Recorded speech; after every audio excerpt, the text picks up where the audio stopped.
네, 이번 영상은 이제 41장 원자 물리학의 마지막으로 이제 베타 원리와 주기율표부터 이제 한번 보도록 하겠습니다. 이제 베타 원리라고 하면 요거예요. 간단하죠. 한 원자 내에 있는 그 어떤 전자도 같은 양자 상태에 존재할 수는 없다는 겁니다. 즉 동일한 원자 내에 그 어떤 전자도 같은 양자수를 가질 수는 없다. 여기서 양자수는 총 4가지라는 거 배웠죠. N, L, ML, MS 이런 4가지 양자수를 갖는데 그 어떤 전자도 같은 양자수를 가질 수는 네 개가 모두 다 같을 수는 없다라는 거예요. 그걸 우리는 베타 원리라고 이야기합니다. 만약에 이런 파울리 베타 원리가 없다면 모든 전자는 전부 다 1s 상태를 가지게 될 거예요. 그게 가장 안정된 상태니까.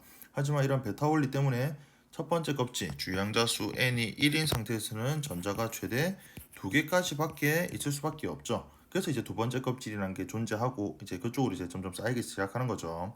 그래서 이걸 우리는 파울리의 베타 원리라고 합니다. 이제 원자 번호가 커질수록 그 전자 구조도 좀 복잡해지는데 가장 기본적인 규칙은 어쨌든 에너지 증가에 따라서 낮은 에너지 상태부터 순서대로 채워지는 게 바로 기본적인 상태예요. 그래서 n이 예를 들어서 3까지 허용되어 있는 상태라고 할 것 같으면 그 주 양자수 n이 1일 때는 이제 버금껍질 궤도 양자수는 0이고 그럼 궤도 양자수 0이면 당연히 궤도 자기 양자수도 당연히 0이고 그러면 그때 그 스핀 자기 양자수는 항상 두 가지 업스핀과 다운스핀이 가능하니까 이렇게 업과 다운 업스핀은 보통 이렇게 화살표 위로 다운스핀은 이렇게 아래로 이렇게 직관적으로 이해하기 쉽게 보통 그 기호로 나타냅니다. 그 말은 n이 1일 때는 1껍질은 전자가 최대 2개까지 존재할 수 있다.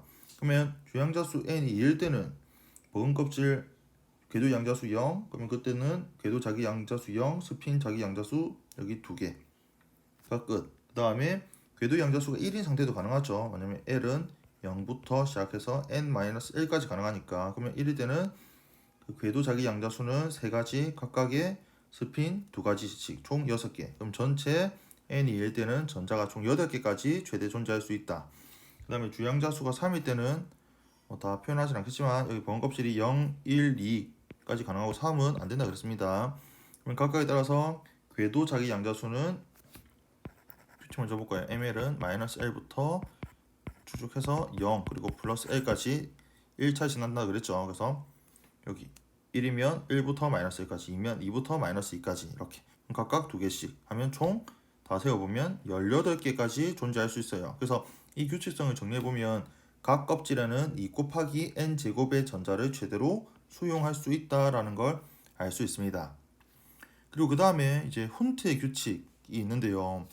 이제 원자 속의 전자들이 에너지가 같은 궤도들을 채워 나갈 때 전자가 들어가는 순서는 어떻게 될까? 그건 이제 기본적으로 최대한 많은 전자들의 스핀이 같은 방향이 되게끔 처음에 채운다라는 게 바로 훈트의 규칙입니다. 여기 보면 이제 리튬부터 이제 네온까지 예를 들어 놨는데 리튬을 보면 이게 전자가 3개죠. 그럼 전자 3개면 첫 번째 전자는 첫 번째와 두 번째 전자는 두 개의 전자는 여기 1s 상태를 점유하게 되는 거죠. 그러니까 양자 상태로 보면 1, 0, 0, 플러스 2분의 1과 다음에 1, 0, 0, 마이너스 2분의 1 상태 이렇게 갖는다는 거예요. 요거 눈치채겠습니까? 이 순서가 N, L, ML, MS 양자수 이렇게 순서대로 4개를 쓴 거죠. 그다음 보면 세 번째 전자는 어떻게 되냐? 바로 여기 ES 이 첫 번째 껍질은 더 이상 양자수를 가질 수가 없으니까 파울리 베타 원리에 따라서 그 다음 에너지가 낮은 상태인 ES 상태에 이렇게 차지하게 된다라는 겁니다.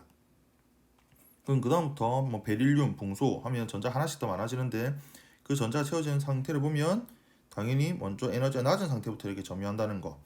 그 다음에 붕소를 보면 이제 그 ES 상태에서도 전자가 이제 다 찼죠. 그 다음부터는 이제 EP 그러니까 이제 버금 껍질이 달라져서 그 다음 상태로 이제 전류하게 채워지게 되는데 이렇게 업스핀이 채워졌다라고 하면 여기서 이제 궁금했던 게 바로 이 탄소에서 이제 그 6번째 전자가 기존에 있던 이렇게 채워질지 아니면 이렇게 채워질지 둘 중에 뭐가 에너지 상태로는 같은 상태거든요. 근데 같은 상태인데 어떻게 채워질지를 보면 답은 나와 있지만 여기에 기존에 채워져 있던 스핀의 방향과 같은 방향으로 이렇게 채워진다는 거예요. 보면 네온도 마찬가지로 이렇게 채워지죠. 다 채워지고 나면 그 다음부터는 채워지지 않든 이렇게 나온 스핀이 순서대로 채워진다라는 겁니다. 그럼 이걸 이제 전자 비율로는 어떤 식으로 쓰냐라고 하면 이거 그 제일 복잡한 네온만 보고 넘어가도록 하죠. 네온을 보면 1S의 전자가 2개라는 의미로 요즘 1S에 위첨자 2 되어 있죠. S제곱이 아니라 1S라는 그 양자 상태에 전자가 지금 2개 채워져 있다라는 거고, 마찬가지로 또 2S라는 그 양자 상태에 또 전자가 2개 채워져 있고, 그 다음에 2P라는 양자 상태에 전자가 지금 6개 채워져 있다라는 걸로 전자 비율을 이렇게 나타내요. 이거 제가 생각하면 할수록 화학 시간에 더 자세히 배울 거란 생각이 들긴 합니다. 넘어가겠습니다. 그 다음에 이제 원자 스펙트럼이라고 해서 가시광선과 X선에 대한 내용을 한번 살펴볼 텐데, 이 왼쪽 그래프를 보면 이제 그 양자수, 주요 양자수 n이 1, 2, 3, 4부터 이렇게 양자수가 높아질수록 에너지가 지금 세로축이 지금 에너지죠. 그래서 더 높은 곳에 나타나 있고, 앞에 내용 제대로 배웠는지 모르겠지만 배웠겠죠. 이 에너지 사이 간격은 점점 좁아진다 그랬습니다. 그러면 여기서 이 선 있죠. 이 선은 들뜬 상태에서 더 에너지가 낮은 상태로 전자가 전이할 때 아무렇게나 모든 게 다 가능한 게 아니라 허용되는 방법이 있더라는 거예요. 여러 방면 대각선이 바로 정상 상태 사이의 허용 전이, 가능한 전이 방법이다라는 건데, 우리는 원자가 높은 에너지 상태에서 낮은 상태로 전이할 때 광자가 방출된다 그랬습니다. 그러면 그때 광자가 방출하는 그 진동수는 그 에너지 준위 사이의 그 에너지 차이에다가 플랑크 상수를 나누면 된다 그랬죠. 근데 여기서 허용될 때 허용 전위에 대한 선택 규칙이라는 게 있는데, 그 선택 규칙은 바로 플러스 델타 L, 즉 궤도 양자수가 플러스 마이너스 1 값에 갖는다는 거예요. 그러니까 그 말은 무조건 궤도 양자수는 변한다는 이야기죠. 그러니까 0이 아니잖아. 0은 없잖아. 0이 없다라는 건 무조건 변한다. 이 그림에서 보면 지금 주양자수 n이 2면 궤도 양자수 L은 0도 있고 1까지 가능하죠. 그래서 여기에 0과 1 표현되어 있고, 그 다음에 주양자수 3일 때는 그 궤도 양자수가 그 L이 2까지, L이 0, 1, 2까지 가능하고, 그 다음 주양자수 4면 사실 그 궤도 양자수가 0, 1, 2, 3까지 가능한데 그림에는 그냥 그 2까지만 3은 그려놓지 않고 2까지만 지금 그려놓은 상태예요. 너무 복잡해지니까. 그럼 여기서 광자가 방출될 때, 즉 전자가 허용되는 방향은 어떻게 되냐?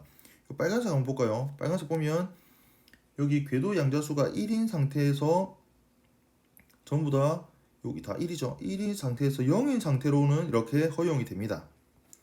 그러니까 델타 L이 마이너스 1인 경우죠. 1에서 0이 되었으니까 1이 작아졌죠. 그다음에 여기 파란색을 보면 또 전부 다 또 궤도 양자수가 0이었는데도 다 1이 돼요. 그러니까 이렇게 주 양자수가 달라지면서 에너지를 방출하면서 이런 궤도 양자수가 달라진다는 이야기예요.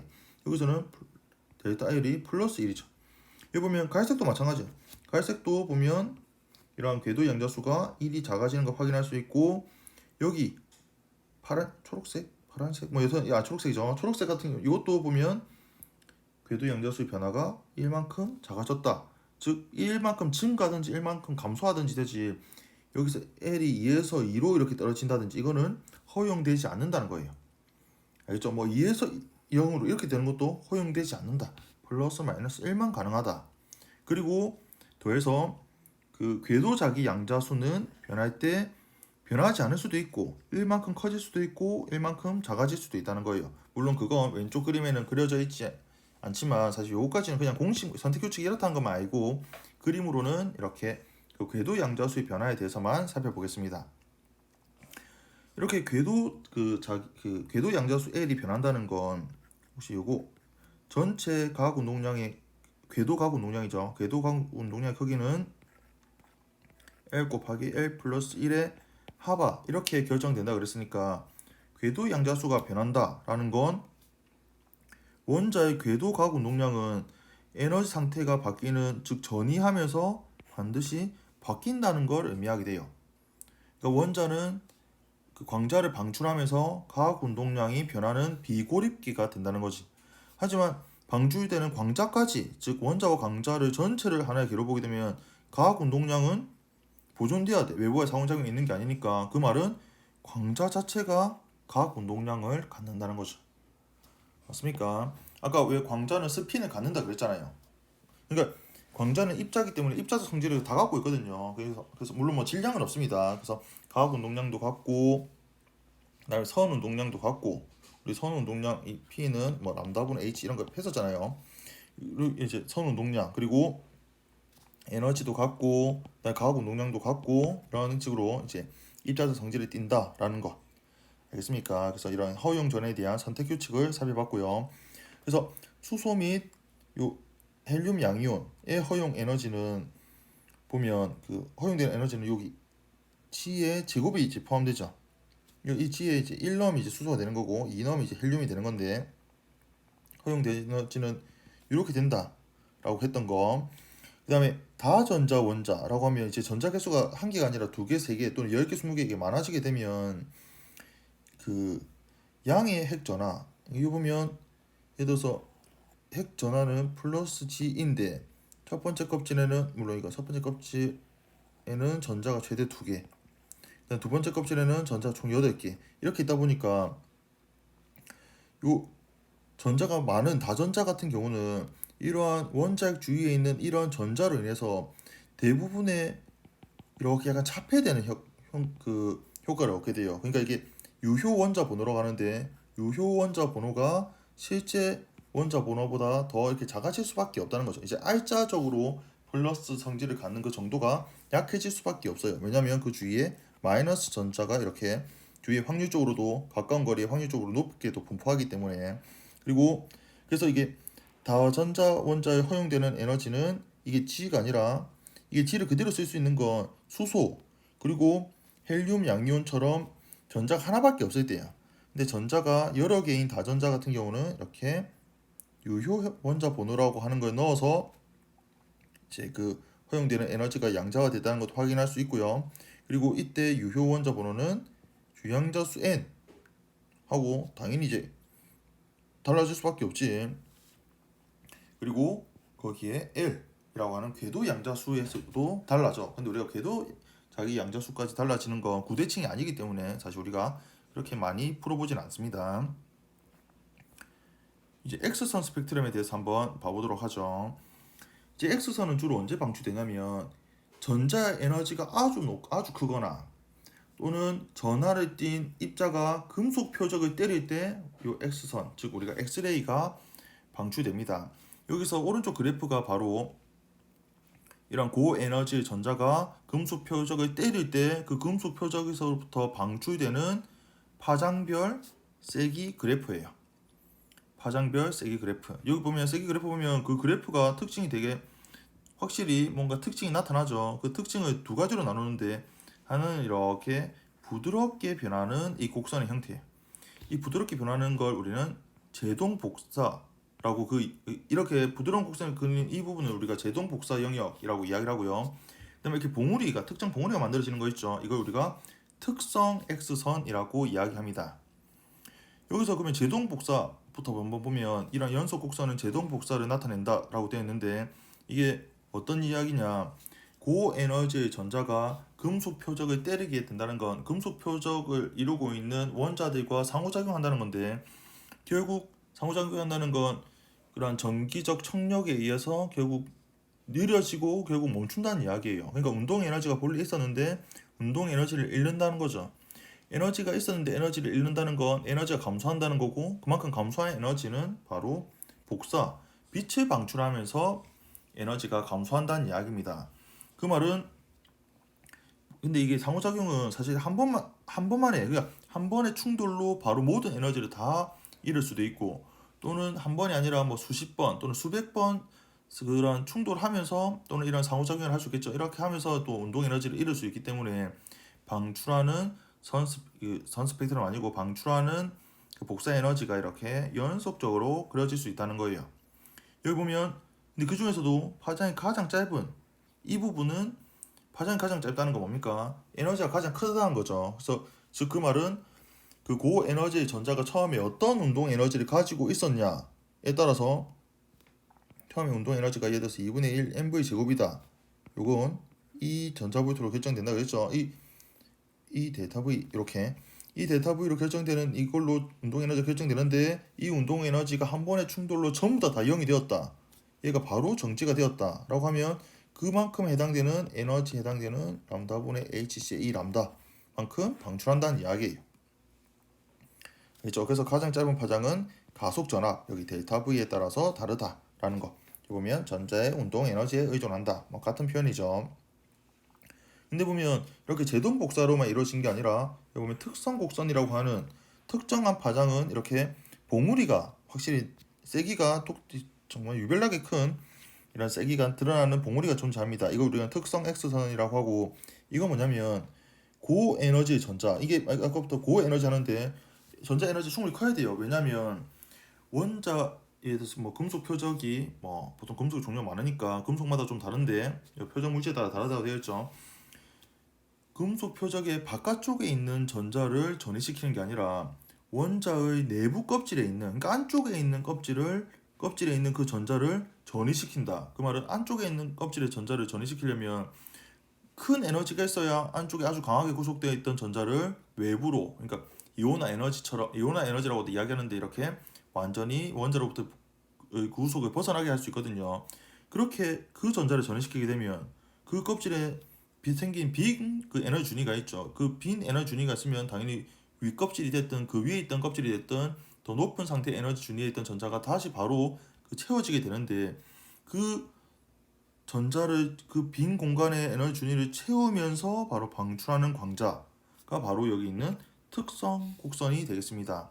특성 곡선 보면 여기 K 알파 또는 K 베타 그리고 여기에서 나타나 있지 않지만 다른 것도 있거든요. 근데 여기서 공통으로 보이는 대문자 K라는 건 K 껍질로 전이했다라는 의미예요. 그러니까 요거 이제 이 밑에 있는 그래프를 보면 더 이야기 좋을 텐데 그 에너지가 위로 갈수록 에너지가 큰데 보면 K 껍질 가장 주 양자수 N이 1인 거죠.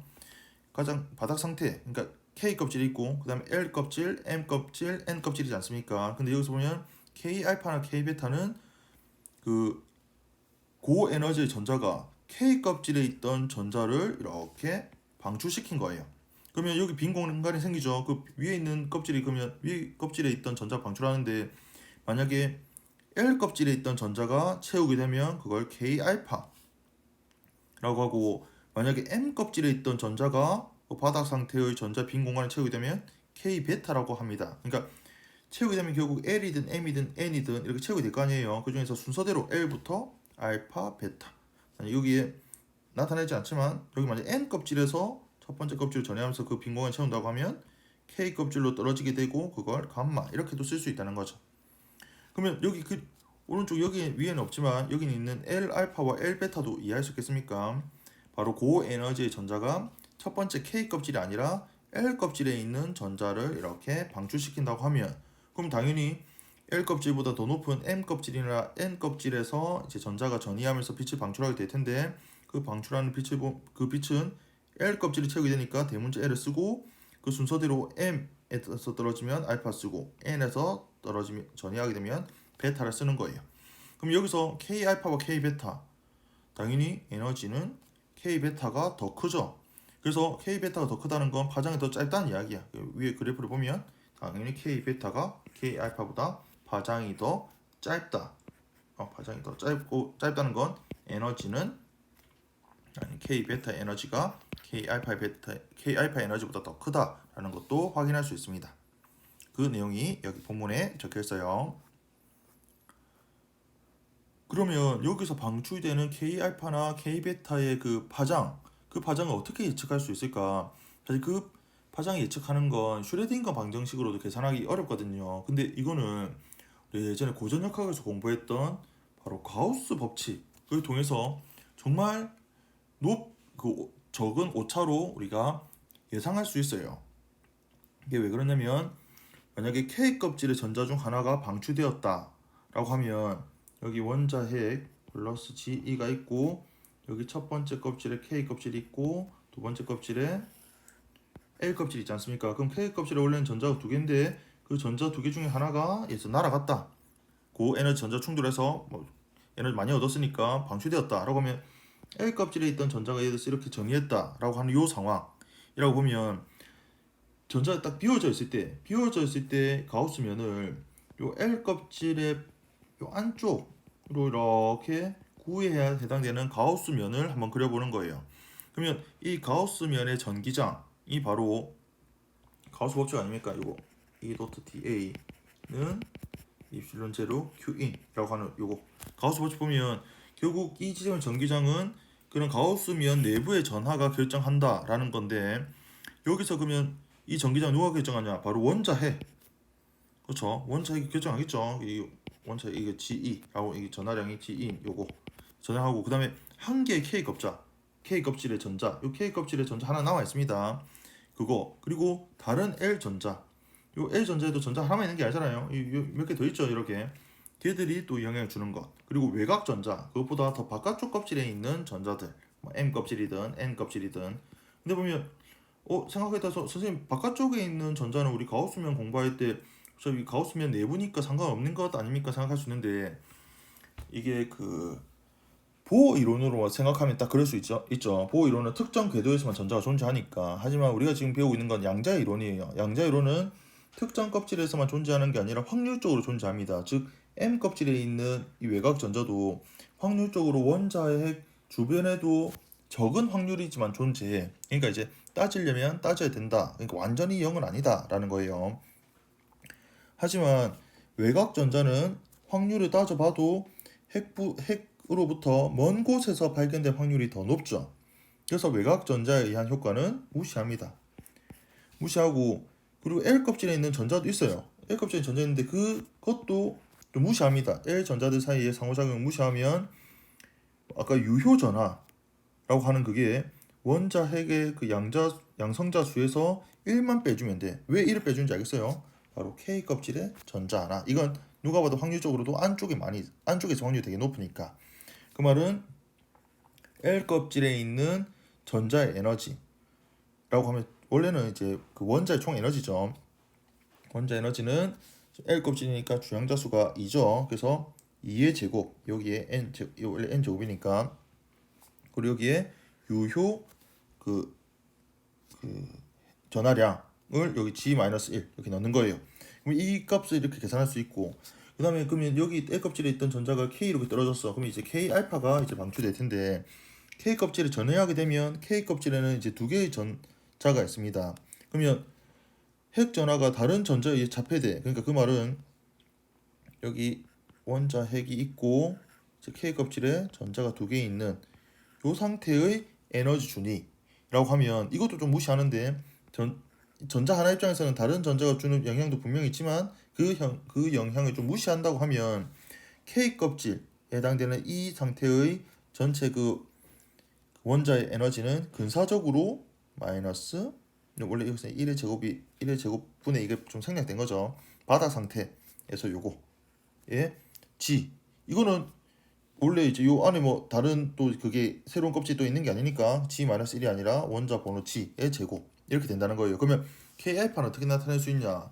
바로 이렇게 들떠 있는 그러니까 전자가 K 껍질에는 전자 준위가 하나 비어져 있는 그 상태의 에너지 준위에서 K 껍질에 전자가 두 개 채워져 있는 에너지를 빼면 그 에너지 차이만큼 HF인데 우리는 지금 파장에 대해서 관심이 있으니까 파장에 대한 함수 나타내면 이렇게 나타낸다는 거예요. 이 식을 통해서 광자의 에너지와 파장을 구할 수 있게 됩니다. 알죠? 그래서 이런 식으로 했더니 아까 위에 그래프에서 잠깐 화면 보면 여기 K알파에 해당되는 여기 보면 이 그래프는 지금 저도 이게 어떤 금속인지 모르겠는데 70 피코미터의 해당되는 파장을 방출했죠. 이거 밑에 있는 이 식에다가 대입을 하면 아주 작은 오차로 그 그래프 봉우리가 딱 그 피크 그 파장대에서 피크 값을 갖는다는 걸 계산할 수 있다는 거예요. 그러니까 이런 거 보면 이제 가우스면에 또 이런 또 능력을 확인할 수 있겠습니다. 그리고 1914년 모즐리는 이제 그 많은 원소에 대해서 이런 원자 번호 또는 양성자의 개수에 따른 루트 람다분의 1 이 그래프를 그렸어요. 그러니까 가로축은 원자 번호, 세로축은 루트 람다분의 1. 여기서 람다라고 하면 각 원소의 K알파선의 파장을 이야기하거든요. 근데 이걸 한번 그래프를 보면 각 G에 따라서 그래프를 보면 그 선이 약간 이렇게 직선 그래프로 나타나. 이 직선 그래프로 나타나는 이게 왜 그러냐면 이렇게 한번 쓸 수 있다는 거예요. 즉 K알파는 조금 전에 EL, 그러니까 L 껍질에 있는 전자의 에너지, 그다음에 K 껍질에서 갖는 이 에너지가 보면 이제 위에 있는 식 그대로 써보자면 마이너스 4분의 13.6 전자볼트의 G-1의 제곱 빼기 그다음에 마이너스 그러니까 여기서 플러스가 되고 13.6의 G 플러스 이렇게 돼요. 13.6이 전자볼트인데 단위 잠깐 생략했습니다. 그러면 이건 4분의 4가 되니까 4분의 3의 여기서 이제 근사 좀 취하는 거죠. 근사적으로 G가 좀 충분히 좀 크다라고 할 것 같으면 G-1을 살짝 근사적으로 G로 대입할 수 있거든요. 대입하게 되면 이게 어떤 뭐 상수 이거 13.6의 G의 제곱 이렇게 나타낼 수 있어요. 근데 이게 아까 람다분의 HC 요 4분의 3 곱하기 13.6 이거 상수고 HC도 이거 다 상수입니다. 그 말은 G 제곱은 람다분의 1에 비례한다는 거고 G는 곧 루트 람다분의 1에 비례한다는 거예요. 이 비례식이 근사적으로 나타난다는 거죠. 됐습니까? 그래서 이렇게 이제 나타낼 수 있다라는 것도 이 그래프를 통해서도 확인할 수 있고 이 모즐리라는 이 사람은 이러한 그래프를 보면서 그 원소의 그 주기율표 있죠. 그 주기율표의 빈 공간을 좀 더 정확하게 그 주기율표의 완성도를 더 높이는데도 이걸 활용했다라고 이야기를 합니다. 그리고 이제 마지막으로 자발 전이와 유도 전이까지 한번 보고 마무리하도록 하겠습니다. 여기 보면 그 원자의 허용되는 에너지 준위를 E1, E2 이렇게 나타낼 것 같으면 외부에서 그 가하는 외부에서 이제 가해지는 에너지가 정확하게 E2 빼기 E1에 해당되는 이 에너지가 가해질 때 여기 바닥 상태 E1에 있던 전자는 이렇게 E2로 이렇게 전이할 수 있다라고 이야기를 하죠. 바닥 상태에서 들뜬 상태로 전이하게 됩니다. 이걸 우리는 유도 흡수라고 이야기해요. 에너지 HF를 가진 광자가 원자에 흡수되어 전자가 전이하는 과정. 만약에 연속 스펙트럼을 포함하는 복사를 조사한다. 연속 스펙트럼을 포함한다는 건 모든 에너지 값이 그게 연속적이라는 거죠. 연속적인 에너지 값을 갖는다는 걸 조사하게 되면 그 조사하는 에너지 중에서 전부 다 유도 흡수에 적용되는 게 아니라 E2 빼기 E1 또는 E3 빼기 E1 또는 뭐 E4 빼기 E1 이러한 등등 에너지를 갖는 광자만 흡수되죠. 이게 바로 유도 흡수라고 이야기합니다. 우리 통상 말하는 에너지 흡수 뭐 상태라고 생각하면 됩니다. 그리고 이제 들뜨게 되면 들뜬 전자는 가만히 있는 게 아니라 다시 바닥 상태로 전이하게 되고 그 전이하면서 마찬가지로 E2 빼기 E1에 해당되는 광자를 이렇게 방출하게 되죠. 이 방출은 두 가지 종류가 있는데 먼저 자발 방출이라고 하면 딴 게 아니라 따로 무슨 이유 없이 들떴기 때문에 아주 자연스럽게 일어난다. 즉 보통은 10의 마이너스 8승초 동안 들뜬 상태를 유지하고 바로 바닥 상태로 전이하게 되면 이걸 우리는 자발 방출이라고 이야기합니다. 알겠죠? 근데 보면 방출 중에 그럼 생각해서 자발 방출 말고도 있나라고 생각할 수 있는데 어떤 경우가 좀 있을 수 있냐면 이제 그 준안정 상태라고도 이야기하는데요. 여기 있죠. 준안정 상태라고 하면 그 들떠 있는 시간이 10의 마이너스 8승초보다 더 긴 상황. 물론 그것도 좀 짧긴 하지만 10의 마이너스 8승초라는 게 워낙에 짧으니까 그것보다 조금 더 이렇게 에너지를 방출하지 않고 그러니까 그 바닥 상태로 전이하지 않고 조금 들떠 있는 상태를 조금 더 유지하게 되면 그 상태를 우리가 준안정 상태라고 하는데 그때는 아직 자발 방출 안 하고 있죠. 안 하고 있는데 그때 외부에서 E2-E1에 해당되는 광자를 보내주게 되면 그 보내주는 그것 때문에 유도된다는 거예요. 바로 그 광자가 입사하면 입사한 광자와 원자 간의 상호작용이 어쨌든 이런 상호작용이라서 바로 이런 준안정 상태에 있던 전자가 바로 다시 바닥 상태로 전이하면서 에너지를 이렇게 방출하게 한다는 거죠. 알겠습니까? 그래서 같은 에너지를 갖는 두 번째 광자 방출에 기여한다는 거예요. 그러니까 비추는 건 광자에 대한 한계를 비췄을 때 비춘다고 해도 유도 방출로 인해서 만들어지는 건 두 개의 광자가 이렇게 방출이 된다는 거죠. 이해됩니까? 그러니까 이런 유도 방출이 일어나려면 준안전 상태라는 게 존재해야 돼. 준안전 상태가 없으면 아니라 그런 상태가 존재하지 않을 것 같으면 바로 자발 방출만 일어날 것 같으면 따로 이런 상태가 없을 텐데 이러한 들뜬 상태 중에서는 준안전 상태라고 하는 것들이 있거든요. 그래서 이런 준안전 상태일 때는 이러한 외부에 같은 에너지 준위를 갖는 에너지를 비춰줌으로써 이렇게 같은 에너지 상태를 갖는 광자 두 개를 만들 수가 있다. 그리고 이때 방출되는 두 개의 광자는 위상과 방향이 완전히 똑같아요. 이걸 우리가 결맞음, 한글로 이제 결맞음 상태라고 이야기하는데 우리가 뭔가 실험을 할 때 우리 광학 공부할 때도 보면 뭐 빛의 간섭이나 회전이랑 보려고 하면 이제 단파장, 이제 특정 파장 아주 좁은 영역에 단파장을 갖는 그 빛을 사용해야 되고 그걸 보통 사용한다고 하면 이제 레이저를 사용한단 말이죠. 지금 사실 마지막 챕터는 10월에서 이제 레이저라는 게 있는데 사실 레이저 그 파트는 워낙 좀 공학적인 내용이라서 우리가 지금 이번 내용에서는 다루진 않을 거거든요. 근데 그 레이저의 가장 기본적인 원리가 바로 여기 유도 방출에 있어요. 유도 방출의 요 S가 사실 레이저 할 때 레이저가 이게 그 뭐죠 이게 요약하는 그 단어인데 레이저라는 단어가 순수 단어가 아니라 요거 입니다. 요 레이저의 이 S가 바로 이 유도 방출할 때 이 S를 써서 이제 레이저를 쓰거든요. 그래서 말 그대로 이런 결마점을 만든 이러한 것들을 만들고 여기 또 거울을 갖다 대서 또 광자가 또 반사되면 또 여기 있던 또 유도 방출을 그러니까 준안전 상태에 있던 걸 또 다시 또 이렇게 유도 방출 일어나게끔 해서 이렇게 왔다 갔다 해서 이게 엄청나게 결맞음 상태에 맞는 광자들을 많이 만들어서 그것들의 일부를 외부로 방출시키면 그게 바로 레이저 빛이 돼요. 그래서 레이저 빛은 그 위상이 같아서 우리가 과학 실험을 할 때 아주 유용하게 사용할 수 있고 뭐 레이저라고 하면 우리 보통 뭐 실험할 때 뭐 빛의 굴절을 확인한다 이런 데서 빛의 성질만 확인하는 게 아니라 레이저 포인트 레이저를 통해서 뭐 우리가 뭐